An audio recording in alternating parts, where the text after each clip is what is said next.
GPF account ওপেনিংয়ের ক্ষেত্রে সর্বপ্রথম আপনার কম্পিউটার অথবা ল্যাপটপের একটি ব্রাউজার ওপেন করতে হবে এবং এই ব্রাউজারের গুগল অপশনে গিয়ে টাইপ করতে হবে ibus++ এবং এই ibus++ টাইপ করে সার্চ দিলে আপনাদের সামনে finance.gov.bd নামে একটি ওয়েবসাইট আসবে। এই ওয়েবসাইটে ক্লিক করে প্রবেশ করতে হবে। এরপরে আপনাদের সামনে এমন একটি ইন্টারফেস চলে আসবে যেখানে আপনার ডিডিও অর্থাৎ আপনার আয়নবায়ন কর্মকর্তার আইডি প্রবেশ করাতে হবে, অর্থাৎ ইউজার আইডি, পাসওয়ার্ড এবং কম্পিউটারে প্রদর্শিত ক্যাপচা প্রবেশ করাতে হবে এবং সর্বশেষে গিয়ে লগ ইন বাটনে ক্লিক করতে হবে এবং সাবসিস্টেম সিলেকশন থেকে বাজেট এক্সিকিউশন নামে যে অপশনটি রয়েছে সেখানে ক্লিক করে প্রবেশ করতে হবে।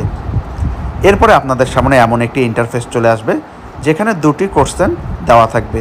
প্রথম কোশ্চেনের গ এবং দ্বিতীয় কোশ্চেনের খ টিক দিয়ে সাবমিট করতে হবে পরবর্তী কার্যক্রমের জন্য। এরপরে আপনাদের সামনে এমন একটি ইন্টারফেস চলে আসবে যেখানে আপনারা জিপিএফ ম্যানেজমেন্ট নামে একটি অপশন পেয়ে থাকবেন এবং এখান থেকে জিপিএফ ট্রানজ্যাকশন নামে যে অপশনটি রয়েছে সেই অপশনে ক্লিক করতে হবে। এরপরে আপনাদেরকে GPF account opening for DDO নামে যে অপশনটি রয়েছে সেখানে ক্লিক করতে হবে। এরপরে সিলেক্ট করতে হবে আপনাদের এমপ্লয়ি টাইপ, অর্থাৎ গভ অফিসার হলে গভ অফিসার, গভ স্টাফ হলে গভ স্টাফ, অথবা এয়ার, নেভি, আপনারা যেই নিয়ন্ত্রণকারী প্রতিষ্ঠানে কর্মরত রয়েছেন সেটি সিলেক্ট করতে হবে। আমি এখানে গভ স্টাফ সিলেক্ট করে দেব। এরপরে আমরা যার জিপিএফ অ্যাকাউন্ট ওপেনিং করব তার ভোটার আইডি কার্ড প্রবেশ করাবো এবং সর্বশেষে গিয়ে গো বাটনে ক্লিক করব। গো বাটনে ক্লিক করার পরে আমাদের সামনে এমন একটি ইন্টারফেস চলে আসবে যেখানে subscribers name, designation, basic, office, আদার ইনফরমেশন শো করবে।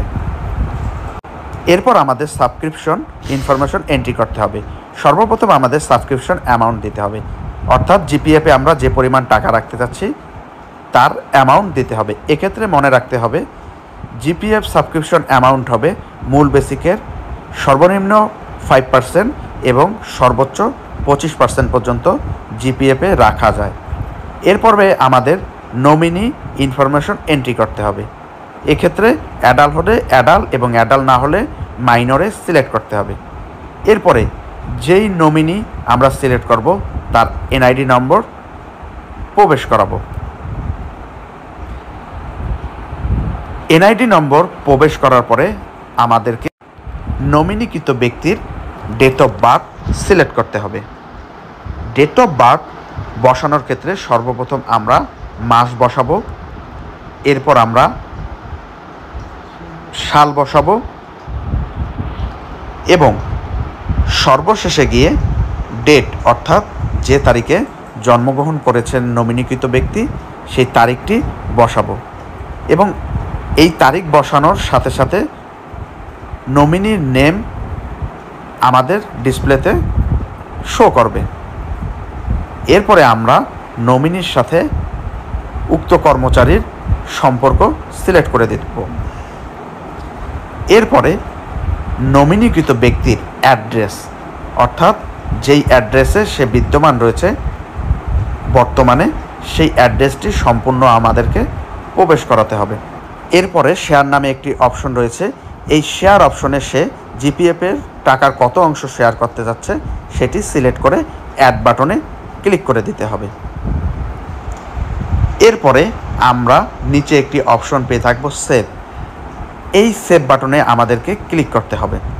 সেভ বাটনে ক্লিক করার মাধ্যমে আমাদের যাবতীয় ইনফরমেশন সার্ভারে সেভ হয়ে যাবে।